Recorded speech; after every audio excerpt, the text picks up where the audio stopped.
ఇప్పుడు కాంచీరామ్ చేసిన రాజకీయాన్ని బీజేపీ చేస్తుందా? కాకపోతే విరుద్ధమైన రాజకీయం చేస్తాను.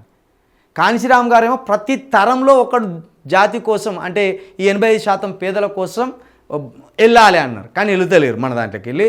కానీ బీజేపీలోకి వెళ్ళి వెళ్తాడు, తరానికి ఒక్కడే వెళ్తాడు. అక్కడ ఒక వాజ్పేయి పెళ్లి చేసుకోలే, ఒక ఇప్పుడు ఉన్న ఉత్తరప్రదేశ్ ముఖ్యమంత్రి ఆదిత్యనాథ్ పెళ్లి చేసుకోలే, మోడీ గారు పెళ్లి చేసుకున్నా కూడా మనం భార్య పిల్లలు ఈ వ్యవహారం అంతా పెట్టుకుంటే పెద్ద గందరగోళమని భార్యను పక్కన పెట్టి తను అనుకున్న సిద్ధాంతం కోసం బతుకుతాను.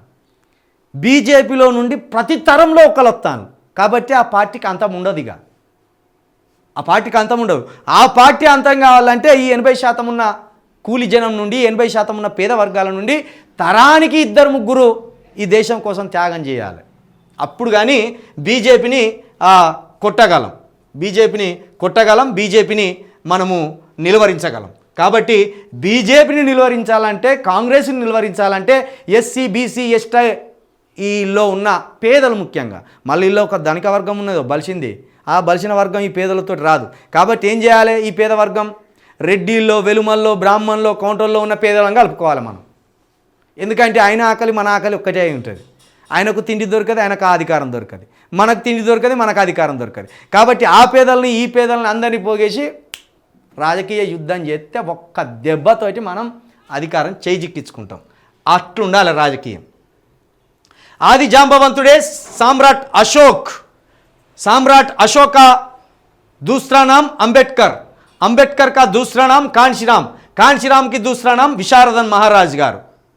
ఒక్కొక్కరు ఆ రూపాలను అందిపుచ్చుకుంటా వస్తున్నారు. ప్రస్తుతం తెలంగాణలో డిఎస్పీ చీఫ్ అనబడే విశారదన్ మహారాజ్ గారు ఈ కాంశీరామ్ గారి సిద్ధాంతాన్ని, కాంశీరామ్ గారి ఆలోచనలను, కాంశీరామ్ గారి రాజకీయ సిద్ధాంతాన్ని బోధిస్తూ ముందుకు పోతున్నాడు అని మిత్రుడు చెప్పే ప్రయత్నం చేసిండు.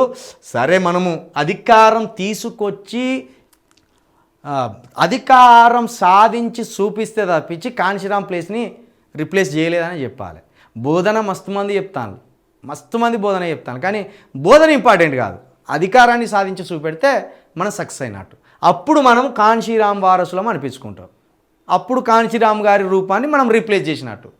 ఇప్పుడు నిజంగా నాకు బాధ అనిపించేది ఏం తెలుసానే, ఒక కదర్ కృష్ణ, ఒక ఆర్ఎస్ ప్రవీణ్ కుమారు, ఒక విశారదన్ మహారాజు, ఒక ఆర్ఎస్ ప్రవీణ్ కుమారు, ఒక జిలకర శ్రీనివాసు, ఇంకా గాలి వినోద్ కుమారు, ఇంకా ప్రొఫెసరు కాశిం సారు, ఇంకా గద్దర్ అన్న, అంటే ఆయన పాటగాడు, ఆయన పక్కన పెట్టవచ్చు.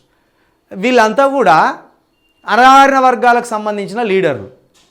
వీళ్ళందరూ కలుతలేరు. కలుమని నేనైతే ప్రవీణ్ సార్ దగ్గరికి పోయి ఒక చేతులు పట్టుకోవడమే తక్కువైంది. బీసీలో ఉన్న ఆ లీడర్ని కలువు, ఎస్సీలో ఉన్న ఈ లీడర్ని కలువు, ఈ లీడర్ని కలువు, మీరు అందరు కలిస్తే ఒక రాజ్యం మొత్తం లేపితే రాజు సార్ అంటే ఆయన పెద్ద పూడుగాని లెక్క, అంబేద్కర్ తర్వాత నేనే అంబేద్కర్, కాంశీరామ్ తర్వాత నేనే కాంశీరామ్ అన్నట్టు పోజులు కొట్టాడు. ఒక్క దెబ్బతోటి ఆగమైపోయాడు. కాబట్టి అధికారం సాధిస్తే తప్పించి మనము ఎవరిని కాంశీరామ్ గారితో పోల్చలేం.